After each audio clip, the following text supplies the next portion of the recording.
Bueno,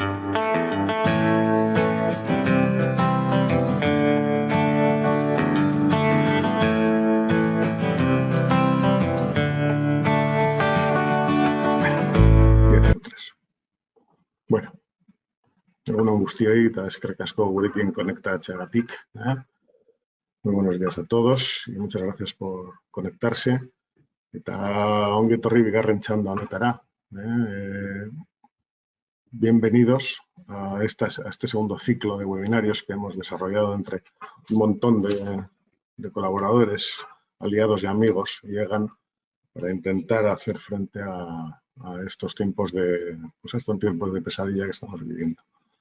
El primer ciclo lo hicimos repentinamente porque todo vino repentinamente y con asuntos pues, que a la industria les preocupaba de esa manera repentina, ¿no? Vertiginosamente empezaron a preocupar temas financieros, temas de personal, laborales.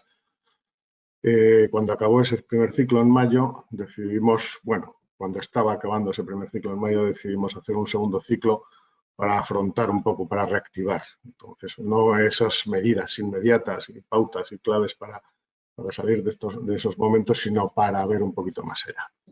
Entonces, contactamos con una serie de aliados, colaboradores y socios y hemos creado este segundo ciclo. Este segundo ciclo, cuando comenzamos con OPE Consultores, está aquí con nosotros nuestro gran amigo Gonzalo Serrats, que es socio director de OPE Consultores y experto en desarrollo de personas y liderazgo. Y tenemos a José Antonio de las Rivas, que es consultor colaborador de OPE Consultores y muy ligado al mundo de la consultoría y previamente al mundo de la industria, que es lo que nos afecta, ¿no?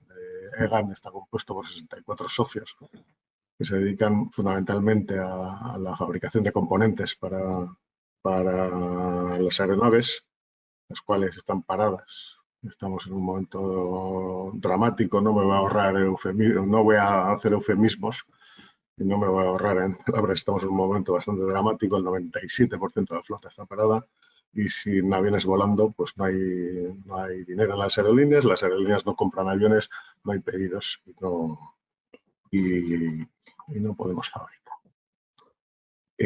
Nos van a explicar José Antonio Gonzalo cómo gestionar ágil y eficientemente la incertidumbre.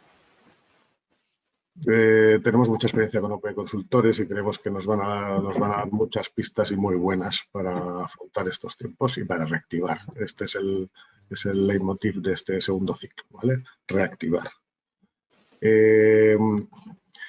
Está siendo grabada el webinario. Mandaremos, evidentemente, el PDF con la presentación que vais a ver, que nos van a presentar Gonzalo y José Antonio, más la grabación. En cuanto terminemos de editarla aquí en EGAN, mandaremos toda la documentación. Y una cosita, paso rápidamente porque estoy ya pasándome de tiempo. Ya habéis visto que son unos 45 minutos de ponencia y después unos 15 minutos o 50 minutos de ponencia y 10 minutitos de preguntas. Si alguien no quiere hacer alguna pregunta de viva voz, puede utilizar el chat que tiene ahí arriba con un bocadillito y puede mandar las preguntas directamente a los ponentes o me las puede mandar a mí, que yo las transmitiré a los ponentes. Y ya nada más, José Antonio, Gonzalo, apago micro, apago cámara y os dejo el estrado. ¿De acuerdo? Muchísimas gracias. Gracias a ti, Martín. Pues muy buenos días a todos. Un placer estar con vosotros, aunque no os veamos las caras. Sabemos que estáis ahí. Gracias por dedicar este tiempo y esperemos que sea provechoso. José, ¿aprovechas para saludar también?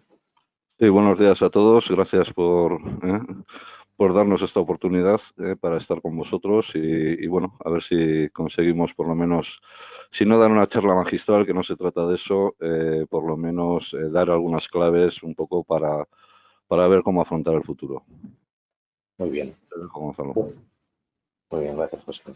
Bueno, si os parece, vamos a empezar por contar. Mira, hace el 12 de marzo estaba hablando en la universidad, dando unas clases en ingenieros.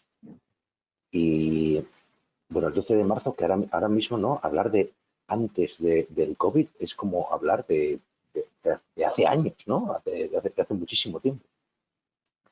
Pues estaba hablando allí en la universidad y esa era la última clase presencial que tenían los alumnos. Lo que no sabían es que iba a acabar el curso de manera presencial con mi clase, ¿no? Todo el mundo pensaba que esto en unas cuantas semanas se iba a solucionar. Yo entonces les dije que creía que era el mejor síntoma desde que yo había vivido de lo que siempre hemos llamado el mundo globalizado. Sin embargo, estoy convencido que hoy no diría lo mismo. Después de estos meses, hoy diría que lo que estábamos viviendo era el máximo exponente de ese entorno VUCA del que llevábamos tiempo hablando. Entonces, ¿qué supone ese entorno VUCA? Bueno, pues es un término, un acrónimo que nació en Estados Unidos para explicar este entorno de vorágine en el que vivimos y en el que esta situación yo diría que es el máximo exponente. Entonces, esto es el centro neurálgico de San Sebastián, un viernes a la tarde, a las 7:30 de la tarde, o sea que ya veis que fue hace un tiempo, lógicamente, porque ahora estaría con más luz, con ninguna persona. O sea, pero esto es lo que hemos vivido todos, ¿no? Y cuando estábamos en esa situación, yo tuve la oportunidad de hablar con muchas personas en el mundo, hablé con gente de New Jersey, hablé con gente en Santiago de Chile, hablé con gente en Perú, hablé con gente en Ámsterdam y por supuesto en otros lugares de España, y todos estábamos confinados. Todos estábamos en nuestras casas. Sin ninguna duda, un exponente tremendo de lo que es la situación que estamos viviendo. Entonces, yo creo que es interesante que entendamos lo que es esta situación, que la entendamos bien y también que la sepamos explicar dentro de nuestras organizaciones, ¿no? ¿Qué es este entorno VUCA, ¿no? en el que vivimos? Bueno, es un entorno, VUCA es como ponía en la transparencia anterior, es el acrónimo de volatilidad, de incertidumbre, de complejidad y de ambigüedad. Volatilidad tiene que ver con el cambio, con el ritmo de cambio, con la velocidad de cambio, con el volumen de cambio. Eso tiene que ver volatilidad. Incertidumbre por la falta de información, por más preguntas que respuestas, por la complejidad, pero es que no sabemos las respuestas. Complejidad por la imposibilidad de comprender, por cuáles son las variables que interactúan. Nos es difícil conectar las variables y entenderlos. Con eso tiene que ver complejidad y ambigüedad. Con lo mismo, porque tenemos interpretaciones distintas, conflictivas. Es decir, que en este entorno, entender este entorno tiene que ver con entender que hoy vamos a recibir una información y que mañana vamos a recibir otra distinta y diferente de la que teníamos, ¿no? Este es el entorno en el que vivimos y este es el entorno en el que tenemos que liderar, en el que tenemos que gestionar nuestras organizaciones. Nosotros hoy queremos hablar, como decía Martín, ¿no? El 97% de la flota parada, ¿no? Estamos, sin ninguna duda, y no tenemos que evitar, ¿no? de decirlo, que estamos ante la palabra crisis. Estos días me ha gustado conectarme con cómo los chinos explican esta palabra. Ya sabéis que los chinos, su escritura es una combinación de casi 50.000 caracteres. O sea, imaginaos, una barbaridad. En nuestro abecedario ellos tienen caracteres, ¿no? Y la combinación de caracteres configuran algunas palabras. Bueno, pues la palabra crisis en este lenguaje milenario, en este lenguaje chino, se escribe con dos de ellos. Wei es el primero y Yi es el segundo. Bueno, pues Wei significa peligro. Es decir, que en el lenguaje milenario chino, los dos caracteres que conforman la palabra crisis, Wei significa peligro y Yi significa oportunidad. Bueno, pues yo creo que no hay mejor forma de describir esta manera de empezar la charla que así, ¿no? Porque yo creo que vamos a hablar de esto. Yo creo que vamos a hablar del peligro que supone la crisis, pero también vamos a hablar, queremos José y yo hablaros de la oportunidad que puede suponer para aquellos que puedan aprovecharla. Sin ninguna duda, este mundo VUCA que hemos explicado nos va a lanzar mensajes como estos, pero mensajes que cada día cambian, ¿no? Hace unos días el que más se acercaba a una tasa de paro alta era el 19%, pero ya estamos en más. Ya veis los últimos datos publicados la semana pasada por la OCDE, o en este descenso de lo que es el Producto Interior Bruto, ¿no? Como baja, ya todo el mundo supera el 10% de recesión, y hasta hace bien pocas semanas pocos se aventuraban a decirlo, ¿no? Lo mismo podríamos decir con las cifras de paro, ¿no? Es decir, está claro que hay un descenso radical y una paralización de la actividad, de la que todos sois plenamente conscientes, que hay problemas de suministro y de cortes en las operaciones.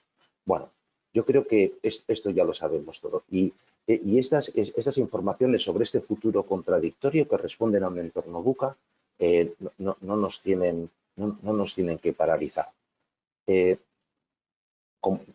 Ya sabéis, y ya lo sabéis, que la crisis no afecta a todos los sectores igual, y que el sector del aeronáutico es de los más afectados, ¿no? dentro de esta crisis, ¿no? Y ahora mismo no solo las organizaciones estáis sufriendo, sino también las personas las organizaciones estamos sufriendo, ¿no? Hay muchas personas que han estado y siguen sobrepasadas ante la situación. Hay cambios en las formas de trabajar y hay que tomar medidas para aceptar las decisiones laborales que se toman. Sin ninguna duda, las organizaciones y las personas necesitamos ayuda. Bueno, ante este escenario, nosotros vemos tres fases claras. Entonces, si os parece, le paso a José la palabra para que os explique cómo vemos nosotros estos tres escenarios. José, ¿te paso la palabra? Sí, gracias, Gonzalo. Bueno, enlazando con lo que ya se ha comentado y en lo que entiendo todos estamos de acuerdo, es que esta crisis, a diferencia de otras que hayamos podido pasar o que nos recuerde de la historia, es que sin ser una consecuencia directa de factores económicos se caracteriza por un efecto muy demoledor en dos aspectos que están totalmente relacionados, lo social y lo económico. Y por tanto la recuperación va a depender de cómo actuemos en esos dos ámbitos. Independientemente de los modelos de evolución, curvas de recuperación, previsión realizadas por organismos públicos o privados, con sus supuestos escenarios, que todos estamos oyendo, todos coincidimos en que va a haber tres etapas o que vamos a pasar tres etapas o estamos pasando por tres etapas y que tenemos que dar una respuesta en cada una de ellas adaptada a la situación. Desde la primera etapa de un parón generalizado, efecto del confinamiento, donde salvo algún sector prácticamente afectado, si no al 90%, pues por lo menos al 80-60% a los diferentes sectores, y en el que ha habido más o menos un estricto confinamiento dependiendo de países. Luego vamos a ir pasando poco a poco, algunos ya estamos, ¿no?, en esa fase de reinicio lento de la actividad, momento en el que nos podemos ir encontrando hasta llegar a un nuevo futuro que nos depara.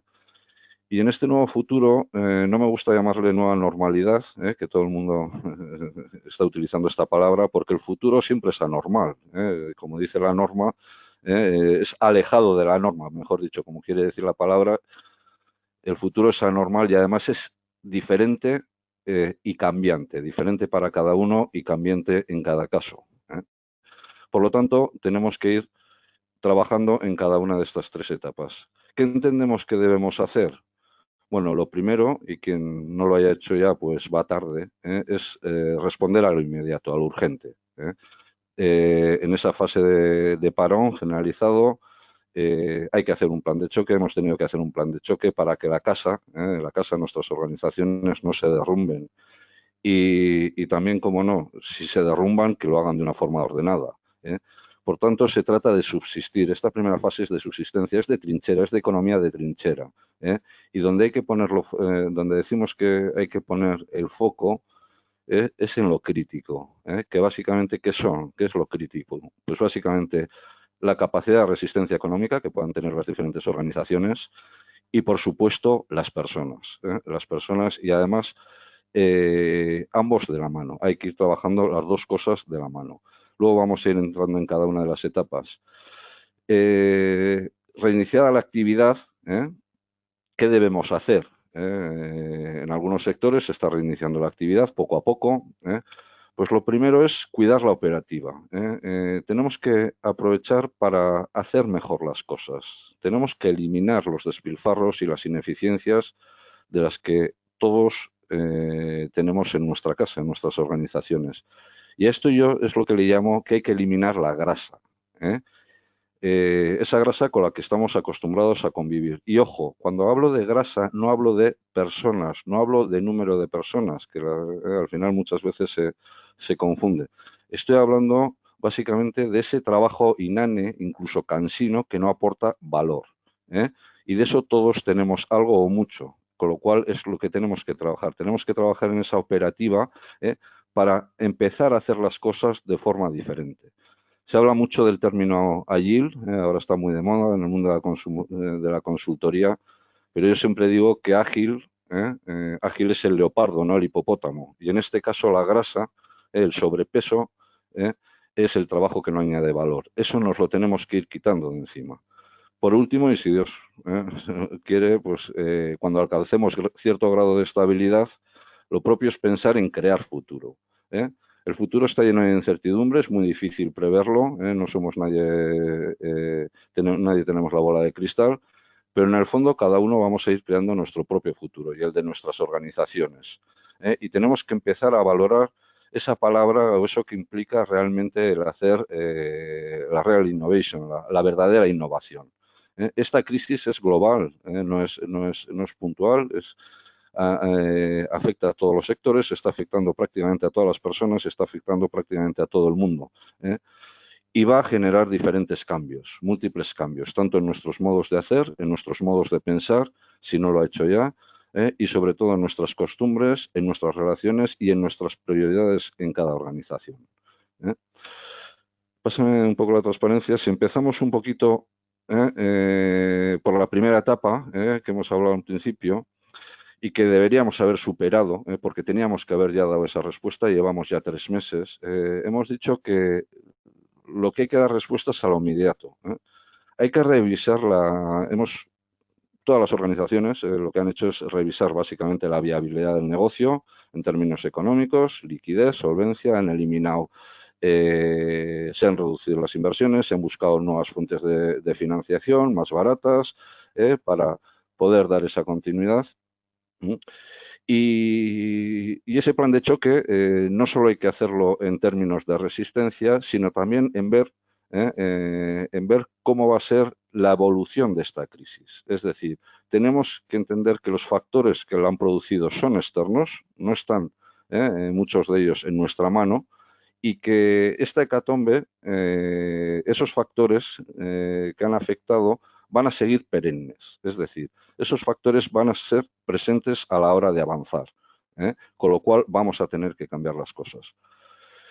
Y aunque esto ya responde a definir ese nuevo futuro, el plan de choque tiene que haber dado premisas de continuidad. No se puede hacer un plan de choque de salvar los muebles o responder a lo inmediato sin pensar en una continuidad. Tenemos que empezar a preguntarnos en esa continuidad o en ese plan de choque, preguntarnos cuáles son los paradigmas que nos han llevado de nuestro negocio, que nos han llevado a una afectación tan grave, ¿no? Por ejemplo, hablando de la aeronáutica, ¿no? Por poner algún ejemplo, no sé, y esto se me ocurre porque yo no soy experto, los expertos sois vosotros, pero nos vamos a hacer preguntas, los viajes, cuando hacemos esa continuidad a futuro y cómo vamos a avanzar y ese cálculo de la capacidad de resistencia, tenemos que pensar que el turismo de masas va a seguir así. Los viajes de negocio, de trabajo que se puede hacer muchas veces que no requieran presencia física, van a seguir. Los aviones a rebosar, con apenas espacio para respirar, van a ser viables. O las largas colas en los aeropuertos, eso se va a permitir. Y ante esos paradigmas de los que estábamos acostumbrados a convivir, no significa que el negocio aeronáutico no vaya a crecer en un futuro, incluso espero cercano, ¿no? Pero seguramente lo hará con otros paradigmas, con lo cual hay que empezar a la hora de preguntarse cómo vamos a resistir, tenemos que pensar en cómo vamos a dar esa continuidad. ¿Y por qué? Pues porque el plan de choque debe establecerse desde unas bases de nuestras capacidades. Es decir, la pregunta que tenemos que hacer es, bueno, podemos resistir, tenemos que hacer cosas, tenemos que aguantar, pero ¿qué es lo que nos hace estar aquí? Son nuestras capacidades. Y esas capacidades van a seguir valiendo en el futuro. Y entendemos que sí, con lo cual tenemos que adecuar esas capacidades, nuestras capacidades, a lo que se llama en el mundo de la innovación, a ese new battlefield o a ese nuevo campo de batalla, ¿no? ¿Y esto por qué? Pues porque responder a la inmediatez,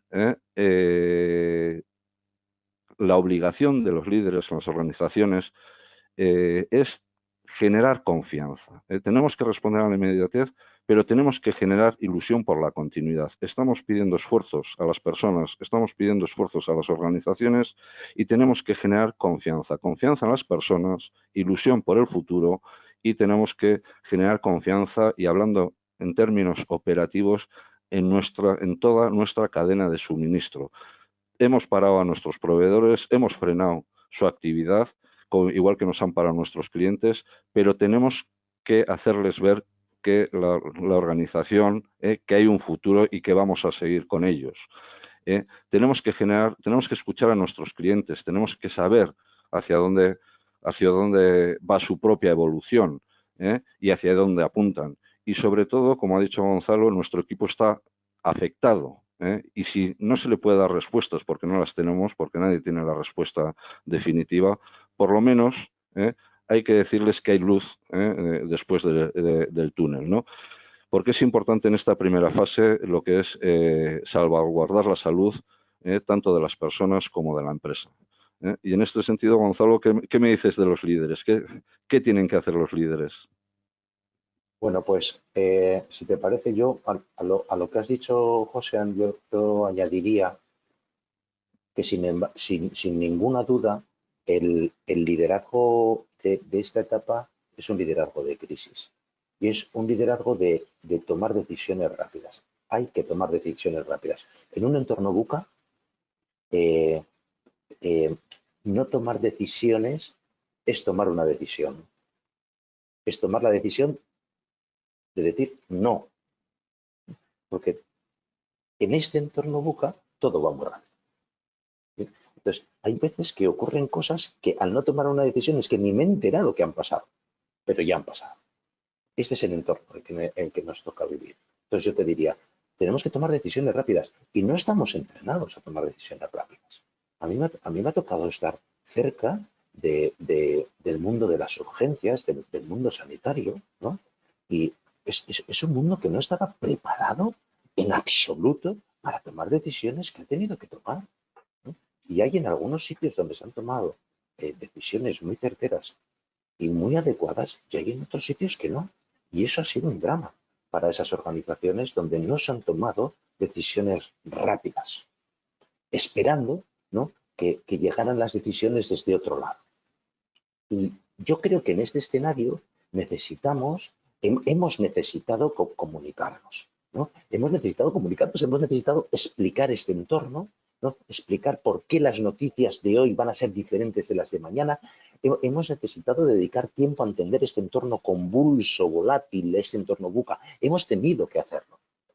Y por supuesto, no me cabe duda de que en ese futuro que vamos a construir, Josean, no me gustaría ser una organización que no ha respondido en el rescate de escenarios personales dramáticos, ¿no? Yo creo que las organizaciones también tenemos que estar ahí y dando una respuesta flexible, ágil y rápida, ¿no? Ante unos escenarios nuevos, incomprensibles, a todas luces, cuando lo veamos dentro de un tiempo, yo en mi faceta de historiador, ¿no? Creo que estamos sufriendo un hecho histórico, ¿no? Pero estamos sufriendo ese hecho histórico. Y ahí, ¿no? Tenemos que responder sin ninguna duda ante escenarios personales dramáticos, tenemos que responder como organización, ¿no? Poniendo nuestra parte más humana. Si te parece, Josean, pasamos a lo que sería, en lo que ahora sería esa segunda fase en la que las empresas ahora mismo están, ¿no? Porque esta fase probablemente ya ha acabado, ¿no? En casi todas. ¿Cuál sería esa segunda fase en la que están y cuáles serían nuestras recomendaciones? Sí, efectivamente. Básicamente ahora nos estamos encontrando, y claro, esto va a velocidades diferentes dependiendo de cada sector, pero estamos en la fase de reinicio de la actividad, ¿no? Se está empezando a aparecer algo de nueva demanda. Yo tengo algunos clientes que ya empiezan, ya han caído lo que han tenido que caer o no han podido caer más y ahora ya están empezando a tener lo que se llama nueva demanda, ¿no? En el mundo aeronáutico, pues normalmente se trabaja a nivel de programas. Entiendo pues que desde ese 62% de caída que dijo o que apuntaban en su día los de Roland Berger en su informe con respecto a la aeronáutica, pues bueno, llegará un momento, si no ha llegado todavía, pero en estos meses en que empezarán a aparecer pequeños incrementos de esa situación de foso en la que estamos. ¿Y qué tenemos que hacer? Bueno, básicamente nos tenemos que centrar en la actividad. El momento de iniciar las operaciones, cuando estamos empezando a trabajar de nuevo, tenemos que poner dos focos, foco interno y foco en aguas arriba, es decir, nuestros proveedores. ¿Qué quiere decir centrarse en la actividad? Bueno, lo primero es que tenemos que equilibrar lo que es el flujo de valor, el flujo de transformación. Tenemos que equilibrar demanda, trabajo y suministro. Hay que evitar grandes planificaciones, hay que evitar grandes previsiones. Son todas falsas. Los sistemas automáticos no están preparados para esta variabilidad, ¿no? Entonces hay que empezar incluso volviendo a lo manual, a planificar a lo manual, centrarse en el día a día, gestionar el día a día y la semana a semana para ir adecuándose a esos incrementos. Tenemos que responder entrega a entrega, como decía el Cholo, partido a partido. Tenemos entregas con calidad, con eficiencia y con garantía, por supuesto, de seguridad de las personas, ¿no? Entonces, hay que adecuar los recursos al ritmo, a nuestro ritmo real, no al que nos digan que va a haber, porque no lo sabemos. Tenemos que aprovechar para, si no éramos antes un proceso muy equilibrado, por lo menos hacer nuestros procesos robustos. Hay que aprovechar para eliminar lo que decíamos antes, ese desperdicio, para hacer esos proyectos de mejora que muchas veces no se hacen porque la actividad no lo permite, para reducir los stock en curso, toda esa grasa que decíamos, para reducir o para identificar esas operaciones repetitivas que no aportan valor y que se pueden automatizar, para reducir los ciclos redundantes, muchos ciclos decisionales redundantes. A mí, como me decía un cliente que me hizo mucha gracia, ¿no? ¿Cómo no? El virus nos ha pillado reunidos. Pues sí, muchas veces el exceso de reunionitis, el exceso de decisiones que no se toman, de paralizaciones porque al final la actividad nos lleva muchas veces a generar más desperdicio, pues tenemos que empezar a crecer, como diríamos, de forma esbelta. ¿Para qué? Para llegar a ser esa organización ágil, esa organización flexible que nos va a exigir el futuro. ¿eh? Yo soy de los que digo, prefiero ver gente parada, ¿eh? y dedicarla a proyectar el futuro o bien hacer proyectos de mejora, a mejorar el presente, que gente buscando qué hacer. Por eso, cuando empecemos la actividad, no vamos a empezar al 100%. Muchas organizaciones mantienen a sus personas y no las van a tener al 100%, pero aprovechemos ese talento, aprovechemos ese conocimiento, aprovechemos esa capacidad de trabajo para hacer las cosas mejor, para cuestionarnos qué nos ha traído hasta aquí muchas veces o qué hacíamos mal, y para fortalecer nuestras fortalezas, porque nuestras debilidades muchas veces es difícil fortalecerlas si no las mejoramos, ¿no? Y luego hay otra faceta clave, que es el suministro. Bueno, el suministro se ha demostrado que con esta crisis que los modelos de compras existentes o de suministro han fallado. El tradicional que estamos acostumbrados, sobre todo en nuestro entorno, pues entiendo que el suministro, la aeronáutica, por ejemplo, es un sector donde el concepto japonés ese de keiretsu, de asociación de empresas dentro de una cadena de suministro, incluso con participación, con relaciones estables de apoyo y propósito común, puede ser muy interesante en este entorno. Hay que reforzar los lazos con los proveedores. Y cuando estoy diciendo esto, eso significa también reforzar los lazos con nuestros clientes, porque no dejamos de ser proveedores de nuestros clientes, ¿no? La colaboración y, en definitiva, lo que son aliados robustos es la base de cualquier negocio de éxito. Y eso no lo decimos ahora, lo decía Porter en el año 80, cuando se armaron, cuando se le trajo.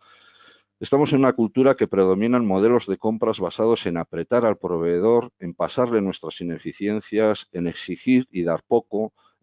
Y todo eso, ¿qué pasa cuando llega la crisis? Pues que ha sido un sálvese quien pueda. Y eso lo hemos visto. Lo hemos visto en el mundo sanitario, lo hemos visto a nivel gubernamental, incluso lo hemos visto en muchas empresas, ¿no?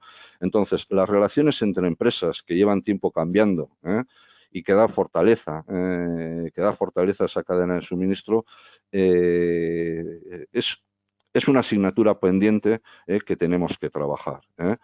No podemos pensar que vamos a responder con agilidad y con flexibilidad a un futuro cuando tenemos una cadena de suministro o tenemos una relación con nuestros proveedores o cuando hay unas relaciones cliente-proveedor de hace 50 años y que básicamente lo que se ha demostrado es que lo que tienen con la crisis es un efecto multiplicador. ¿Por qué? Porque se han generado tensiones a lo largo de toda la cadena de suministro. ¿Vale? Entonces, trabajar en esta parte interna y trabajar en lo que en el suministro requiere otro tipo de liderazgo. Que aquí, Gonzalo, me tienes que echar ayuda porque tú sabes más de esto, ¿no? Sí. Hombre, sin ninguna duda, lo que tú estás planteando, Josean, requiere un esfuerzo colectivo. O sea, estos cambios que ahora mismo permiten, o sea, dedicar, yo no quiero a la gente haciendo, ¿no? Decías, Josean, necesito primero porque tampoco les vamos a poder tener ocupados, ¿no? Pero necesita gente pensando en cómo hacer mejor. Pero nosotros no estamos acostumbrados, ¿no? O sea, yo suelo decir que somos hacedores, lo tengo clarísimo. Somos personas que nos sentimos contentos en el hacer y no tanto en el pensar, ¿no? Es un músculo que no lo tenemos desarrollado. Entonces, esto va a requerir un esfuerzo colectivo. Lo tengo clarísimo, lo tenemos clarísimo. Entonces, necesitamos no tanto ya ese liderazgo que necesita tomar decisiones rápidas, sino un liderazgo cohesionador, ¿no? Que trate de aunar voluntades para hacer cosas a las que no estamos tan acostumbrados. Entonces, hay una cosa que se me ocurre decir, porque no sé si ha quedado suficientemente claro en la anterior etapa, y que es fundamental para podernos ponernos en fase constructiva, en una fase proactiva, es que hemos tenido que pasar por esa etapa de aceptación de la crisis, de una crisis que tiene solución, porque la va a tener. dentro de un año, dentro de año y medio. Como dices tú, no hay que desgastarse en esas proyecciones, pero la va a tener. Pero necesitamos pasar a esa fase de aceptación. O sea, es decir, hay todavía personas que están en esa fase de desgaste, en esa fase reactiva de negación. No me puede estar sucediendo esto no puede ser, ¿no? Y esta fase nos desgasta, pero no construye. Claramente no construye. Y necesitamos ese liderazgo cohesionador. Lo primero que tiene que tratar es de aunar voluntades y que pasemos a la etapa de aceptación. Esto es lo que tenemos y aquí tenemos que construir.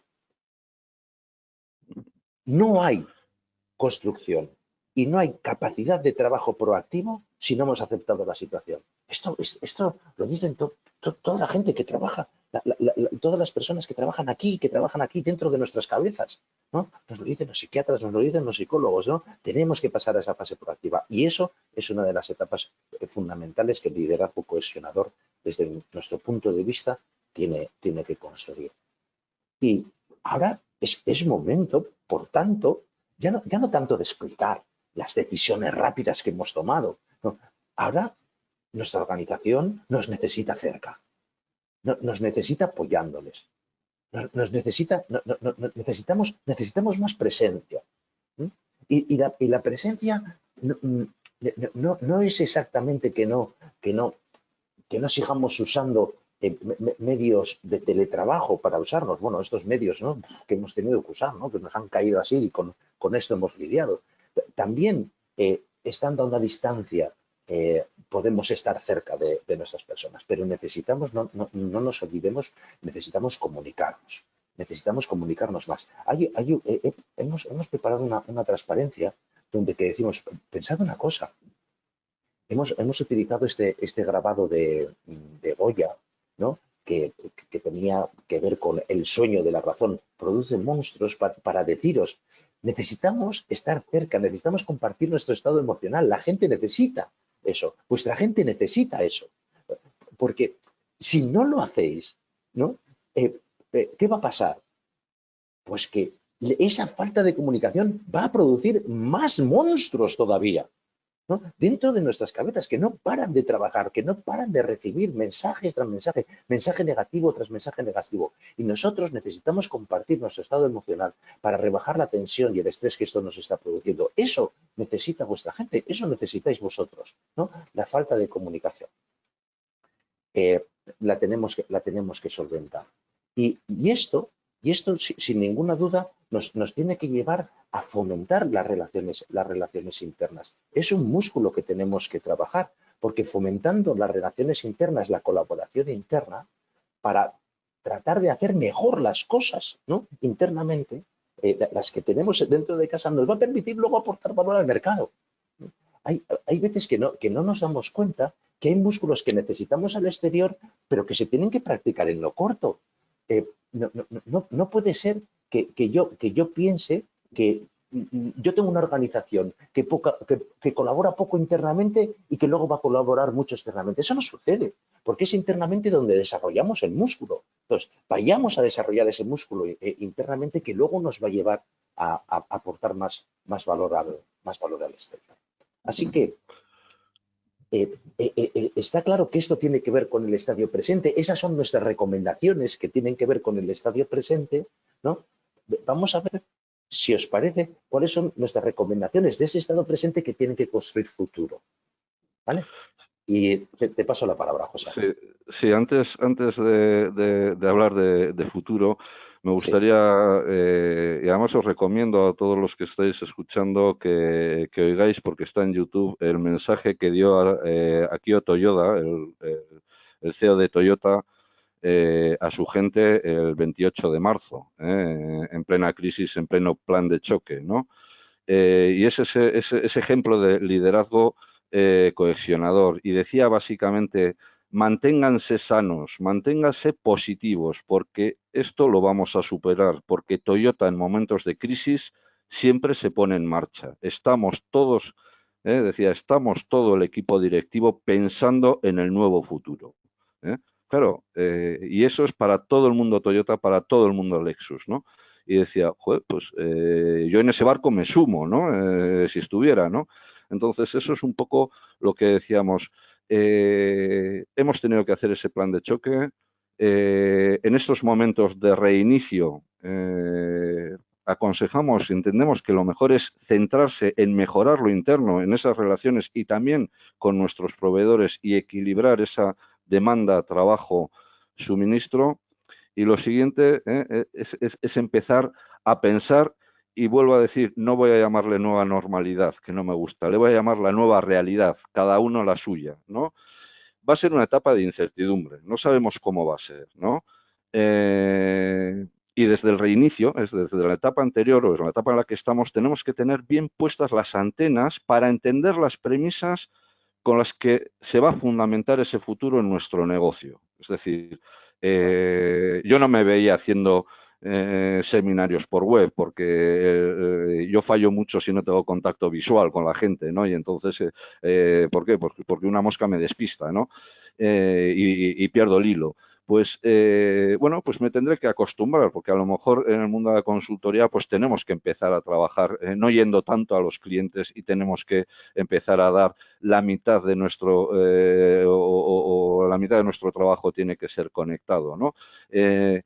Tenemos que tener entender esas premisas y en la medida que vamos avanzando en la actividad y vamos llegando a una estabilidad, que nos permite perdurar, porque al final el futuro, este reinicio de actividad, pues nos tendrá que llevar a donde nos lleve, a perdurar y a crecer o tendremos que dar respuesta, ¿no? A la situación que venga. Pero si llegamos a ese perdurar, lo que no podemos hacer es respirar y sentirnos aliviados, porque ese es el error. No hemos aprendido nada de la crisis del 2008. Hemos seguido haciendo todos lo mismo, y además creíamos que se iba a recuperar. Ahora nos ha venido otra crisis que incluye lo social y nos ha desmontado como un castillo de naipes. No, tenemos que acostumbrarnos a vivir en crisis perpetua, en lo emocional y en lo social y sobre todo en lo laboral. Eso significa querer aprender. Tenemos que aprender a dibujar escenarios de futuro, nuestros escenarios, no los que nos pongan. ¿Por qué? Porque vamos a tener que aplicar estrategias cambiantes, volátiles, que decía Gonzalo. Vamos a establecer, tenemos que empezar a establecer, cuando llegamos a ese estado, ¿no?, estrategias de futuro para la creación de futuro. Tenemos que fortalecer nuestros puntos fuertes, y como decía una charla Carlos Osorio de Deusto, un experto en innovación, y tenemos que orquestar nuestras debilidades. ¿Con quién? Con los aliados. ¿Aliados quiénes son?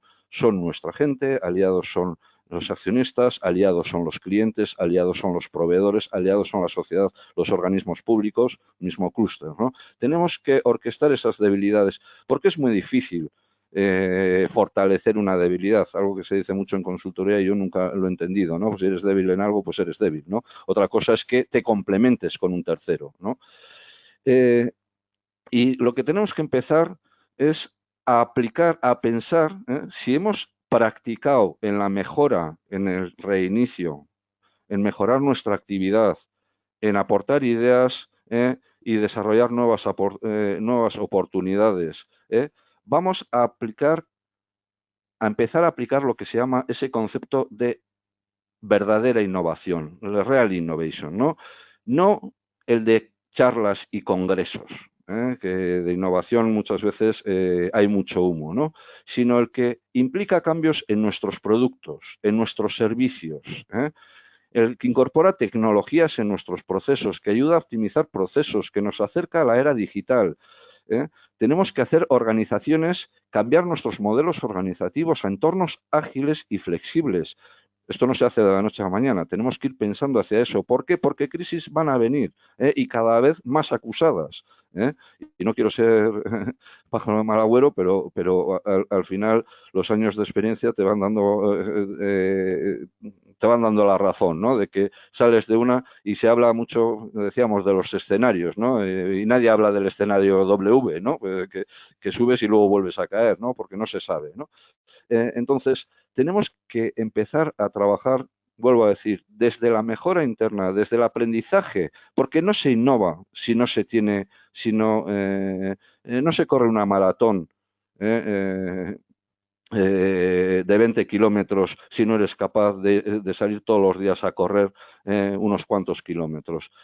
Para innovar en nuestros procesos, organizaciones y en nuestros productos y servicios, tenemos que aprender a mejorar nuestros propios sistemas.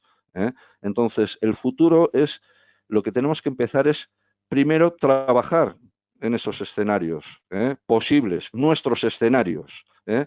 Tenemos que pensar distinto, ver los nuevos paradigmas, hacia dónde va, a qué podemos dedicar nuestras capacidades, nuestros negocios. Y luego la palabra es innovar en producto, innovar en servicio, innovar en procesos, innovar en organizaciones.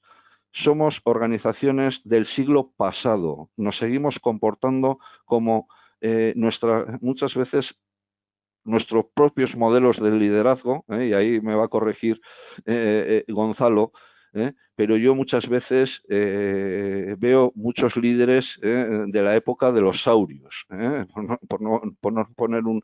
Entonces, creo que el futuro es un futuro que podemos crear, que debemos crear, menos imaginar, menos prevenir, menos bola de cristal, menos pitonisas y más crear futuro. Yo creo que el sector aeronáutico es un sector que integra el conocimiento, que tiene una ventaja con respecto a otro tipo de sectores, porque aúna un gran conocimiento técnico, tecnológico, y ese conocimiento hay que aprovecharlo porque puede dar soporte no solo a su propio negocio, sino incluso a muchos otros negocios. Conocimiento en materiales, conocimiento en dinámica de fluidos, conocimiento en muchas cosas, ¿no? Se puede dar. Entonces, bueno, yo no estoy diciendo que las empresas se reinventen, cada uno tendrá que hacer lo que tenga que hacer, pero yo creo que la innovación es la base del futuro. Y entiendo que este mensaje pues, requiere un tipo de líder audaz, ¿no? Un tipo de líder diferente al que estamos acostumbrados. ¿No, Gonzalo? Bueno, yo creo que cuando estamos hablando de cambios, ¿no? Y eso es lo que estamos haciendo, sin ninguna duda estamos hablando de un liderazgo transformacional. Esto tiene nombre, ¿no? O sea, quiere decir, hay algún tipo de liderazgo, ¿no? Pues que no es tan evidente, ¿no? Y siempre cuando vamos ahí podemos detectar liderazgo transformacional y encontrarnos 50.000 versiones de lo que significan. Pero sin ninguna duda lo que estamos hablando es que necesitamos inspirar a la gente a hacer cosas distintas y necesitamos inspirar a las personas a pensar, ¿no? Es decir, que la estimulación intelectual es algo que el liderazgo transformal debe trabajar sin ninguna duda y desde la consideración individualizada. O sea, cada persona es un mundo. Tenemos que aprender que esos mundos que son cada personita que tenemos en nuestra organización sepan interactuar mejor y así crear, ¿no? Estamos convencidos que el futuro pasa por incrementar nuestras dosis de creatividad. Tenemos que ser más creativos y para eso tenemos que encontrar, ¿no? Líderes que crean en ello y formas de hacer donde la creatividad esté presente. Yo tengo la sensación, que lo llevo diciendo mucho tiempo, ¿no? que la creatividad está bien poco presente en nuestros equipos directivos, ¿no? En nuestras formas de interrelacionarnos, en nuestras formas de construir modos distintos de hacer, ¿no?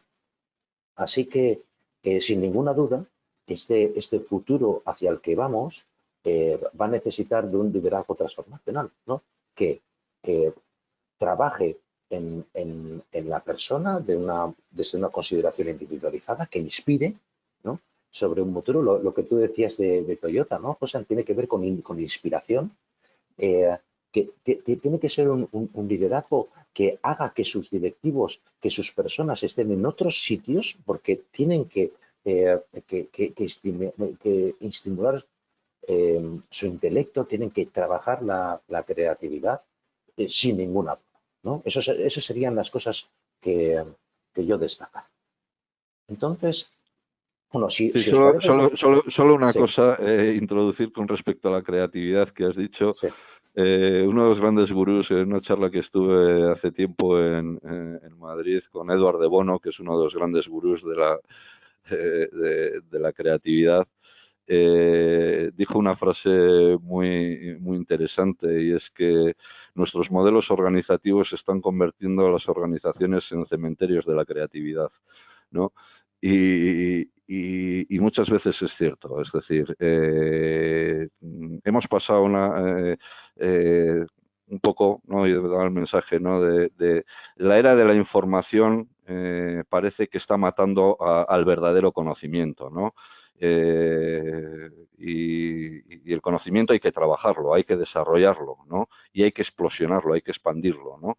Y eso lleva esfuerzo, lleva estudio, lleva sacrificio individual, ¿eh? Y el conocimiento práctico, ¿no? Y lleva la prueba y el error, que tenemos que permitir en las organizaciones. Muchas veces en las organizaciones, a la hora de hacer mejoras, hay verdaderos matadores de la creatividad, ¿no? Esas frases de joder, eso ya lo hicimos y no funcionó, o joder, mi experiencia me dice no sé qué. Yo creo que si algo nos va a deparar el futuro, es que las organizaciones que sobrevivan y que crezcan son las organizaciones basadas en un concepto bastante importante de aplicación de la creatividad a su propia realidad, a sus propios negocios. Qué cantidad de cosas, José, me gustaría decir, pero me voy a callar, ¿no? Para dar pie a alguna pregunta de la gente de las personas que nos están escuchando, ¿vale? Entonces, si te parece, pues, bueno, pues muchas Sí, gracias por habernos escuchado. Sí, Martín. no, te iba a parar ahora mismo, Gonzalo, precisamente para abrir un turno de preguntas, ¿eh? A mí sí me han llegado, no sé si os habrán llegado a vosotros a través del chat. No, yo no lo he visto, no he mirado. A mí no me han llegado, o sea, me ha llegado un par de ellas y no me han llegado que pueden haberos llegado a vosotros, quiero decir. Si os parece, bueno, vuelvo a hacer otro llamamiento rápido para decir que el que quiera preguntar, ahora es la oportunidad de encender su micrófono y preguntar. Y yo mientras, pues voy haciéndole, me ponen aquí que te pregunto a ti, José Antonio, ¿vale? Voy haciendo las que me han llegado a mí a través del chat. Habéis comentado ese concepto de Keiretsu en la cadena de suministro. ¿Podrías decirnos algo más y sobre qué base se construye? Bueno, el término Keiretsu es bastante amplio, y a ver, ¿cómo os diría? En el enfoque japonés, el término Keiretsu es el concepto puro y duro de alianza, construir alianzas con nuestros proveedores, en nuestra cadena con nuestros proveedores y nuestros clientes. Normalmente va desde alianzas sencillas a lo que son incluso empresas coparticipadas. Comentábamos también un poco, ¿no? Ese informe que venía que os comentaba de Roland Berger, pues que hablaba de que puede haber integración vertical en el propio sector aeronáutico, ¿no? Pero el concepto que hay detrás del Keiretsu es buscar alianzas de diferente nivel, y que dan respuesta a un interés compartido entre el cliente y el proveedor. Claro, normalmente ese interés, que suele ser, normalmente me interesa aliarme con un proveedor que me suministre un componente crítico cualificado dentro de lo que son mis diferentes compras, ¿no? Digo cualificado porque si no todo es crítico, ¿no? Y para el proveedor yo tengo que ser un cliente importante, un cliente relevante, un cliente que tiene que haber un interés compartido, ¿no?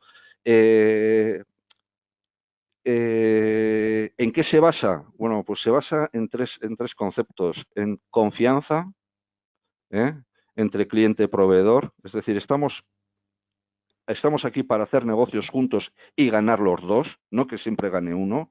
Dos, compromiso. Compromiso en los acuerdos se llegan.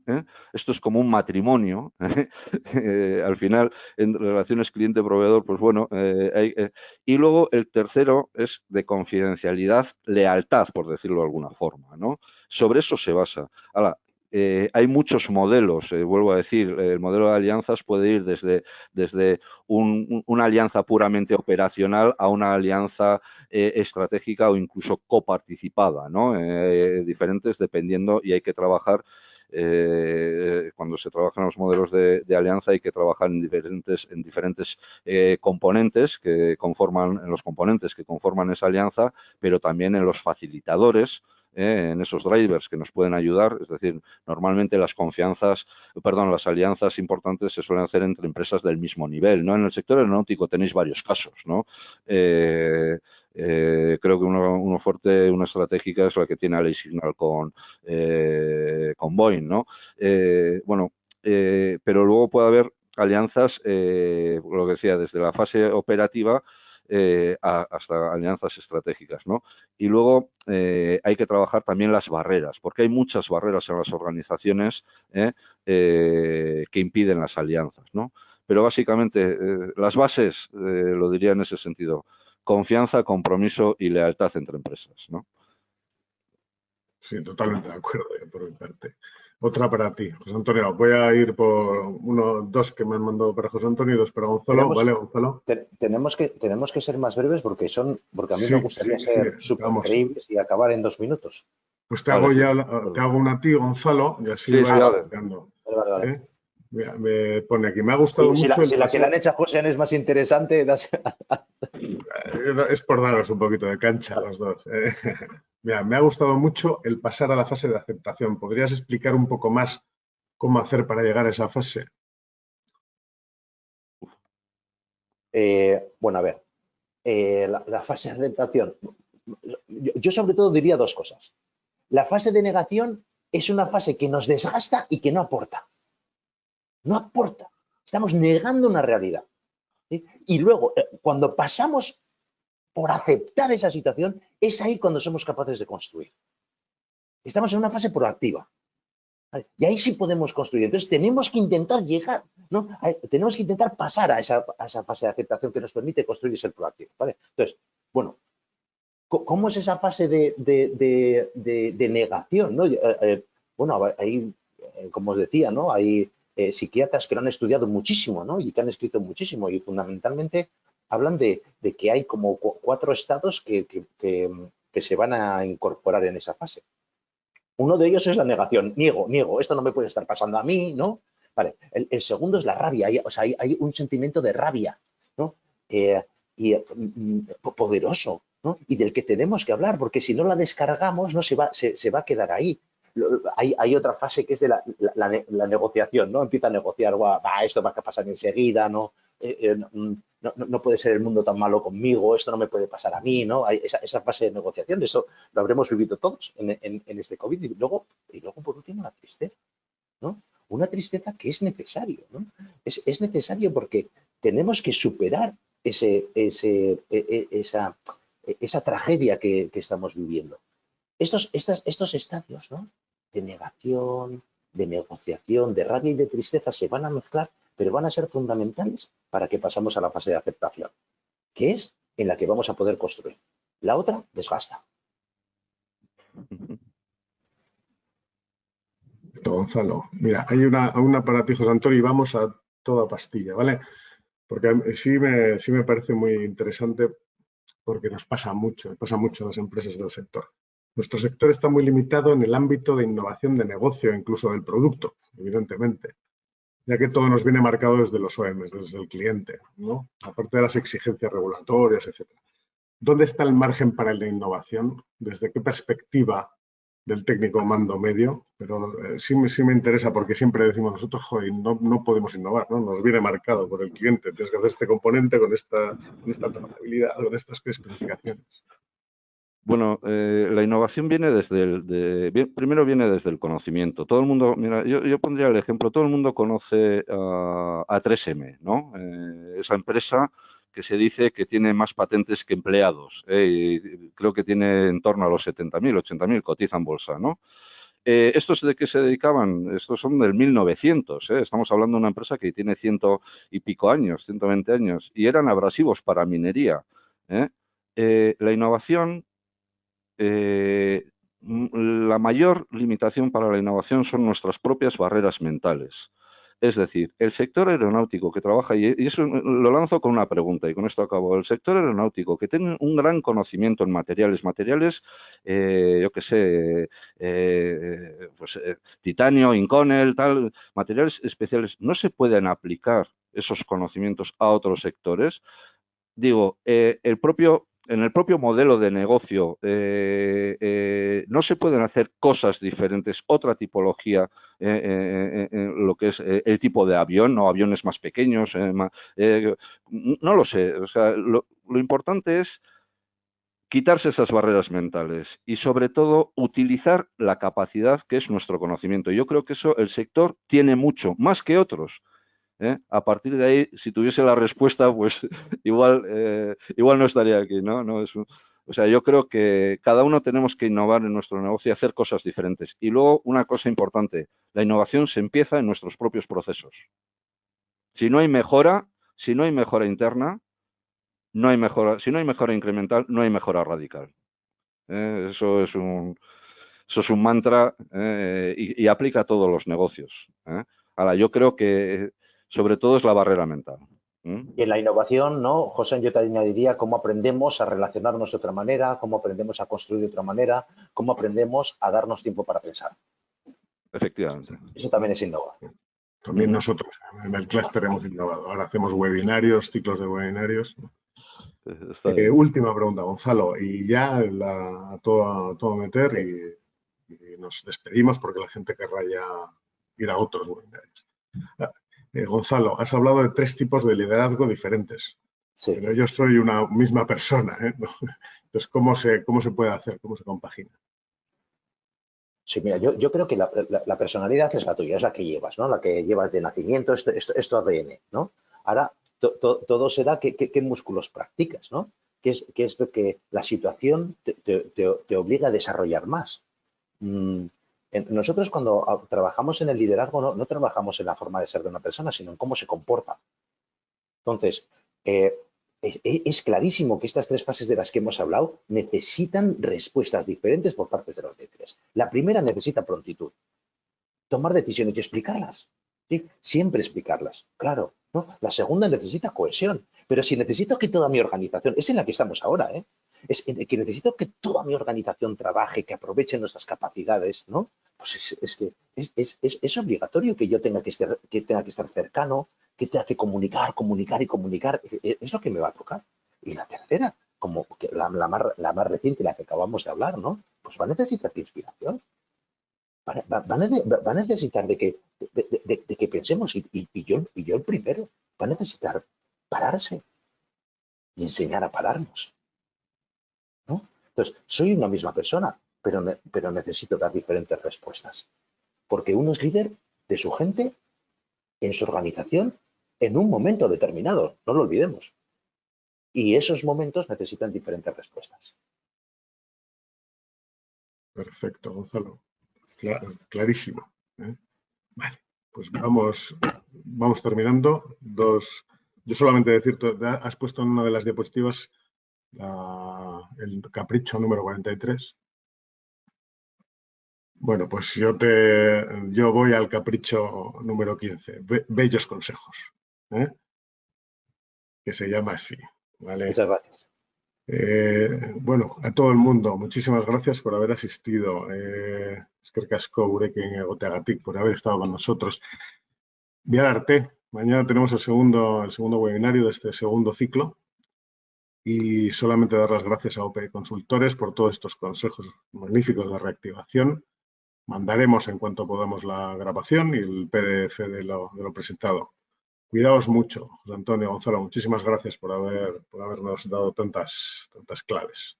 ¿De acuerdo? Gracias a los que habéis asistido. Mucha fuerza y mucho ánimo. Igualmente, y gracias a vosotros. Hasta Gracias. luego. Gracias, Ea.